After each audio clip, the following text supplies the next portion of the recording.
Hello everyone, welcome my YouTube channel gentle Narendra. दर्शकबिन सधैँ चाहिँ आज पनि हजुरहरूको लागि एउटा छोटो भिडियो बनाउन गइरहेको छु। आजको भिडियो चाहिँ विशेष गरी कृषि सम्बन्धी रहेको छ। आज चाहिँ म हाम्रो कम्पनी नजिकै रहेको आरु खेतीको दृश्य हजुरहरूले देखाउन गइरहेको छु। कृपया यस भिडियोलाई अन्तिमसम्म हेरेर साथ दिनु होला दर्शकबिन। अरूहरूको गाडीहरू छ है, मेरो चाहिँ गाडी छैन, मेरो चाहिँ एउटा साइकल छ, म साइकलमा जाँदैछु। यस भिडियोलाई अन्तिमसम्म हेरेर साथ दिनु होला। यो चाहिँ मेरो एउटा गाडी हो, सानो सानो गाडी छ। दर्शकबिन म चाहिँ अब हाम्रो अपार्टबाट म निक्लिसकेको छु। यहाँबाट लगभग 10-15 मिनट लाग्छ साइकलमा। त्यहाँबाट म हजुरहरूलाई आरु खेती कसरी गरिन्छ भन्ने बारे देखाउन गइरहेको छु। कृपया अन्तिमसम्म हेरेर साथ दिनु होला। आज चाहिँ खासै मौसम खराब छैन, मौसम असाध्यै राम्रो छ दर्शकबिन। म चाहिँ आज एक्लै बाहिर निक्लिरहेको छु। साथीहरू कोही माछा मार्न, कोही फिल्म हेर्न, कोही रमाइलो गर्नतिर गइसकेका छन्। हजुरहरूलाई भनेर एउटा मैले छोटो भिडियो बनाउन गइरहेको छु। यसरी साइकलमा हिँड्दा पनि रमाइलो लाग्छ है, अर्काको देशमा एक्लै यसरी हिँड्दा।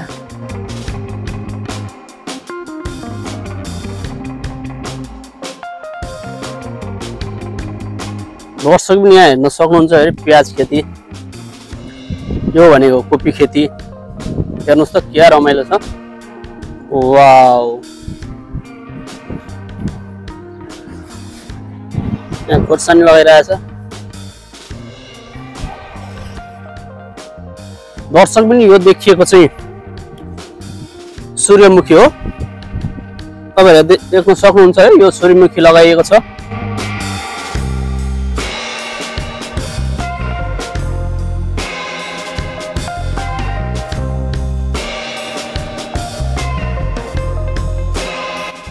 असाध्यै राम्रो तरिकाले लगाइन्छ। यहाँ जे लगाए पनि सूर्यमुखी यसरी लगाइएको छ। हेर्नुहोस् त, बोट पनि कति फस्टाएर आएको छ। यहाँको खेतीपाती गर्ने शैली फरक छ कि हाम्रो देशभन्दा। दर्शकहरू यहाँदेखि पर देखिन्छ, यो चाहिँ आरु खेती हो। हामी बसेको नजिकै पहाड पनि रहेको छ, देख्न सक्नुहुन्छ पहाड।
फाइनली दर्शकबिन म आरु बगानमा आइसकेको छु।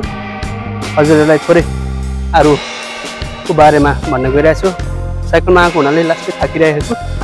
तपाईँले देख्न सक्नुहुन्छ पछाडि आरुका बोटहरू। तपाईँले देख्न सक्नुहुन्छ घाम लागेको छ। खासै राम्ररी भिडियो बनाउन त पाइनँ। सो जति सक्छु त्यति म ट्राई गर्दछु। दर्शक हेर्नुहोस् त आरुका बोटहरू नेपालको जस्तो अग्ला हुन्न नि यहाँको आरुका बोटहरू। ल हेर्नुहोस् त दर्शकबिन आरुको बोट यत्रो हुँदा है तलको टुप्पो काटिन्छ। टुप्पो काटिसकेपछि यसरी हाँगा दायाँ बायाँतिर फर्काइन्छ हुक लगाएर। त्यसै गरी ती हाँगा बिगामा फल फल्न थालिसकेपछि त्यो हाँगाहरू लड्न सक्छ। सो यसरी पाइप यसरी पाइप गाडिन्छ र यो पाइपको वरिपरि चाहिँ यसरी डोरी लगाएर हाँगा बिगालाई चाहिँ माथि तन्काइन्छ। हेर्नुहोस् त दर्शकबिन त्यसै गरी यो फल लगाएको यो एउटा लाइन भयो अनि यो बिचमा गाडीहरू हिँडाउनको लागि बनाइयो है। गाडीहरू हिँडाउनको लागि किनकि यो कहिले मल हाल्नुपर्छ कहिले दबाई छर्किनुपर्छ भोलिपछि फल फलेपछि टिप्नुपर्छ। सो प्रत्येकमा यसरी नाला बनाइएको छ। यो भनेको गाडीहरू हिँड्नको लागि बनाइएको। दर्शक यहाँ हेर्नुहोस् त भर्खर हिजो अस्ति गाडी हिँडेको बाटो रहेछ तपाईँहरूले देख्न सक्नुहुन्छ है। जस्तो यो एउटा सानो बिरुवा भयो। ल हेर्नुहोस् त यो बिरुवा ल्याएर रोपियो है। बिरुवा रोपिसकेपछि त्यसरी तलको हाँगा काटियो माथिको टुप्पो काटियो त्यसपछि दायाँ बायाँतिर हाँगा फिजारेर गयो। यो हाँगामा फल फल्न थालिसकेको छ। हेर्नुहोस् त फल फल्न थालिसकेको छ। अब भोलिपछि हाँगामा वेट हुन्छ नि त वेट भएपछि हाँगा भाँचिने सम्भावना हुन्छ। सो यो एउटा पाइप गाडिएको छ। हेर्नुहोस् त यो पाइप माथि चाहिँ डोरी लगाइएको छ। यो डोरीले चाहिँ यही हाँगाहरूलाई सपोर्ट लगाइन्छ। दर्शकबिन हेर्नु सक्नुहुन्छ तपाईँहरूले म बसेको एरिया चाहिँ सबै आरु खेतीको एरिया छ। यी भनेको चाहिँ अग्ला अग्ला आरु भइसकेका छन्। यी चाहिँ पुराना बोटहरू रहेका छन्। हेर्नुहोस् त यत्रो रुख छ। पानीको सुविधा हेर्नुहोस् त पानीको सुविधा यहीँ छ। नहरमा पानी कुदिरहेछ। हेर्नुहोस् त पानी छ पानी प्रशस्तै छ। यी माथि बिरुवा लगाइएको छ। हेर्नुहोस् त सपोर्ट लगाइएको छ। कस्तो राम्रो छ हेर्नु प्रविधि।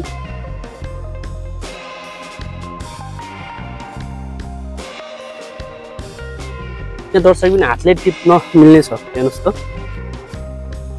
प्रशस्तै फल फल्न थालिसकेका छन्। अब यहाँ चाहिँ असाध्यै धेरै फल फलेका छन्। यसलाई चाहिँ काटसाट गरिन्छ र चाहिँदा मात्र राखिन्छ। भोलिपछि यही फललाई चाहिँ अब बिसादी सर्किँदा किरा फट्याङ्ग्राले पनि नखाओस् भनेर एउटा कभर लगाइन्छ। दर्शकबिन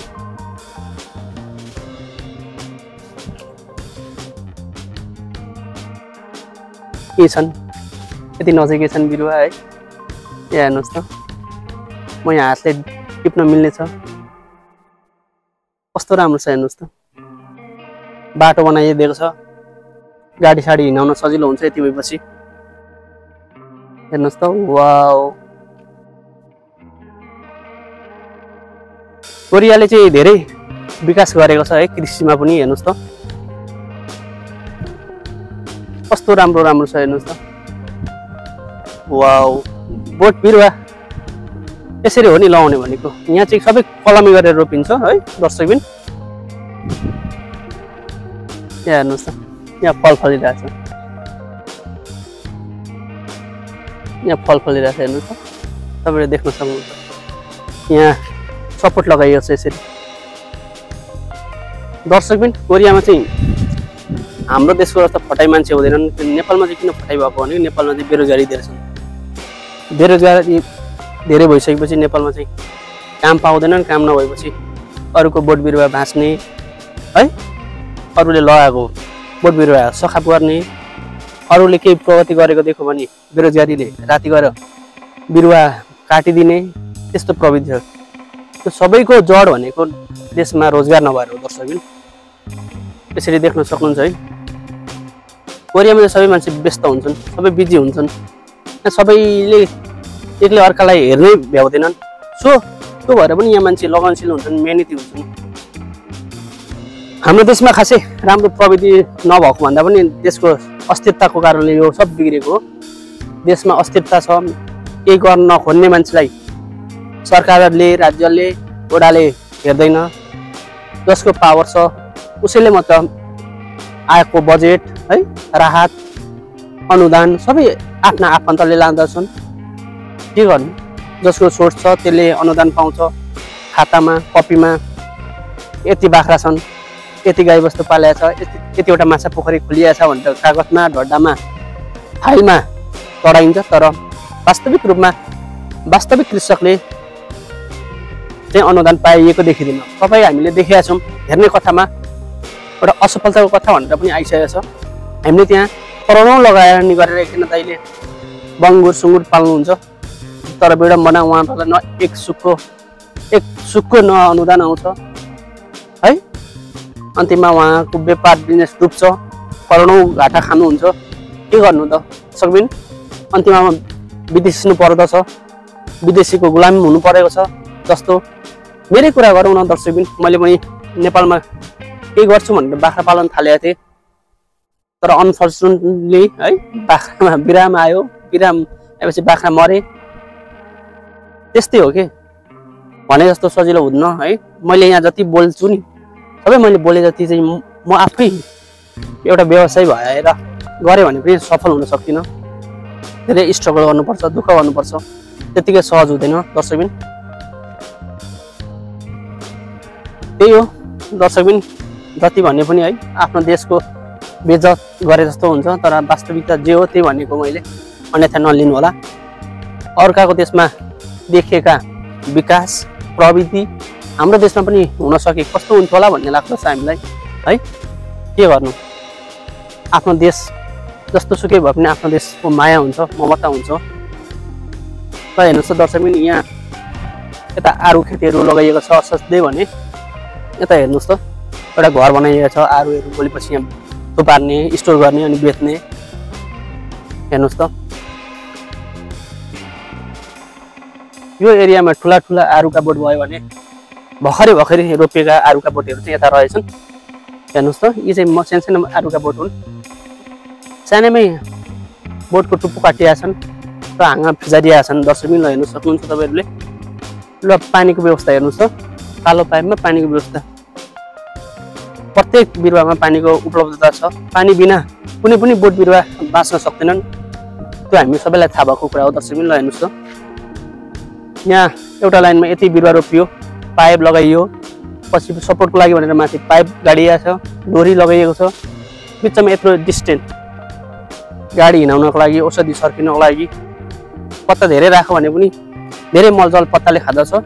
सो पत्ताहरूको चुन्ने गर्नुहुन्छ उहाँहरूले चाहिँ। प्रत्येक बोट बिरुवामा मल हाल्नु भएको छ। हेर्नुहोस् त, हरिया भएर आएछन्, सबै कलमी गरेका हुन्छन्। यहाँको बिरुवाहरू सानैदेखि फल्दछन्। जता हेरे पनि आरू देखिन्छ दर्शकबिन यहाँ चाहिँ है। त्यतै मसिना भर्खर रोपेका आरू हुन्। चिचिला लाग्ने छैनन् यसमा चाहिँ। नेक्स्ट इयरदेखि सायद लाग्दछन् होला। हेर्नुहोस् त, वाउ, जस्तो यो फलफुलमा दाना लागेपछि चाहिँ ठिक्क दाना राखिन्छ है। अघि मैले पनि भनिसकेँ, दाना ठिक्क दाना राखिन्छ। जति राखिन्छ अब राम्रो राखिन्छ, गुणस्तरीय राखिन्छ। किराहरूले नखाउनु, औषधि सर्किरा विषादी नछर्कियोस्, नलागियोस् भनेर चाहिँ भोलिपछि प्रत्येक फलमा टोपी भनौँ न, सामान्य भाषामा भन्नुपर्दा कभर टोपी लगाइन्छ। त्यतिखेर चाहिँ यो सबै एरियै अब के रातै टोपी लगाइन्छ कि सेतै टोपी लगाइन्छ होइन। जुन कम्पनीको पनि एउटा कम्पनीको ल्याइन्छ टोपी कभर, बोट बिरुवा पुरै रङ्गी बिरङ्गी हुन्छन्। जस्तै यो एकजना कृषक हो भने उसले एउटा खालको कभर ल्याउँछन्, यता अर्कोले अर्कोवाला कभर ल्याउँछन्। हेर चाहिँ रङ्गी बिरङ्गी देखिन्छ क्या यहाँ दर्शकबिन। यस्तै छ अहिले। भिडियो बनाउँदा बनाउँदै लामो भयो होला, बोल्दा बोल्दै लामो भयो होला। आफ्नो देशको नभएको चिजहरू, आफ्नो देशमा नभएका विकासहरू अरू देशमा आएर देख्न पाइएको छ, हेर्न पाइएको छ। भोलिको समयमा आफू पनि स्वदेश फर्किसकेपछि के गरौँ है, के गर्ने रहर छ नि हामीलाई पनि। सधैँ अर्काको देशमा पैसाको लोभ गरेर, पैसाको अनुहार मात्रै हेरेर अर्काको देशमा बस्न सकिँदैन दर्शकबिन। किनकि काम गर्न साह्रै गाह्रो हुन्छ। जस्तो दाम छ त्यस्तै काम पनि छ यहाँ। 3D काम गर्नुपर्छ दर्शकबिन हामीले है। एग्रिकल्चरमा बरु सहज हुन्छ, म्यानुफ्याक्चरहरूमा गाह्रो हुन्छ काम है। यस्तै हो, सर्टेन टाइम बस्नुपर्छ अर्काको देशमा बसी के सिकेर आफ्नो देश फर्किन पायो भने भोलिको समयमा ला अब के गर्ने, फेरि देश विदेश घुम्न जानुपर्ने हो कि बाध्यता त पर्दैन कि भन्ने अवस्था नआओस् भनेर चाहिँ म छुट्टीको समयमा समय मिलाएर चाहिँ म यस्तै सबै बोट बिरुवाहरू फलफुलहरूदेखि लिएर कृषि सम्बन्धी विशेष त कृषि सम्बन्धी म भिडियोहरू बनाउने गर्दछु, ताकि मैले देखाएका मैले भनेका कुराहरूले पनि हजुरहरूले पनि थोरै पनि गर्नुभयो भने हजुरहरूलाई पनि राम्रो हुन्छ, हजुरहरूले पनि ट्राई गर्दा हुन्छ है। गर्नुपर्छ भन्ने होइन दर्शकबिन, ट्राई गर्न सक्नुहुन्छ तपाईँहरूले पनि। कोरियाबाट जाने थुप्रै दाजुभाइ दिदीबहिनीहरूले कृषिमा नेपालमा व्यवसाय गर्न थालिसक्नु भएको छ, त्यो राम्रो कुरा हो। कोरियाले हामीलाई पैसा मात्र दिएको छैन, सिप पनि दिएको छ। कोरियाले हाम्रो जवानी सकेको छ, त्यो त पक्कै पनि हो, तर पैसा पनि दिएको छ, सब थोक दिएको छ, सिप दिएको छ। ल हेर्नुहोस् त दर्शकबिन, नेपालमा भयो भने यो आरु बाँकी राख्छौँ हामी, राख्दैनौँ नि। हेर्नुहोस् त यो आरु बाँकी राख्छौँ, राख्दैनौँ नि। हेर्नुहोस् त हामी टिपेर फाल्थ्यौँ होला बाटोमा, आधी ठोकेर फाल्थ्यौँ होला, तर यहाँ हुन्न दर्शकबिन। हामी चाहिँ यसरी बाटोमा हिँड्दा राति हुँदी हिँड्दा गाउँघरमा चाहिँ यसरी टिप्पो टोकेर फाल्थ्यौँ, ए फलाना खो भने बिग्रोस् न भन्ने हुन्छ। तर यहाँ चाहिँ त्यस्तो गरिँदैन दर्शकबिन। हेर्नुहोस् त हातले भेट्ने ठाउँमा छ तर टिपिँदैन। अनुशासित सभ्य कुरा भन्ने कुरा विदेशबाटै सिकेर जाने हो हामीले, नेपालमा त्यति साह्रो लागु हुन्न। म नेपाल जाँदा पनि नेपालमा देख्छु है, स्वदेश र विदेशको फरक छुट्याउँछु। तर के गर्नु, जस्तो भए पनि हामी खुसी रहनुपर्छ दर्शकबिन। हेर्नुहोस् त जता भने पनि आरुका बोटै बोट्छन्।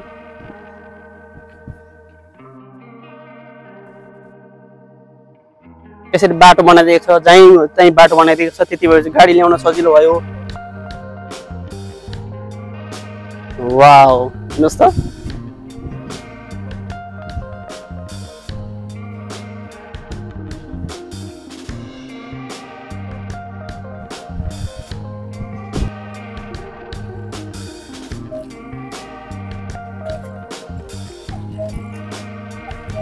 विदेश आएको छु, 1-2 पैसा कमाएको छु, तर सधैँ यसरी अर्काको देशमा बस्नु नपरोस् भन्ने चाहन्छु म चाहिँ।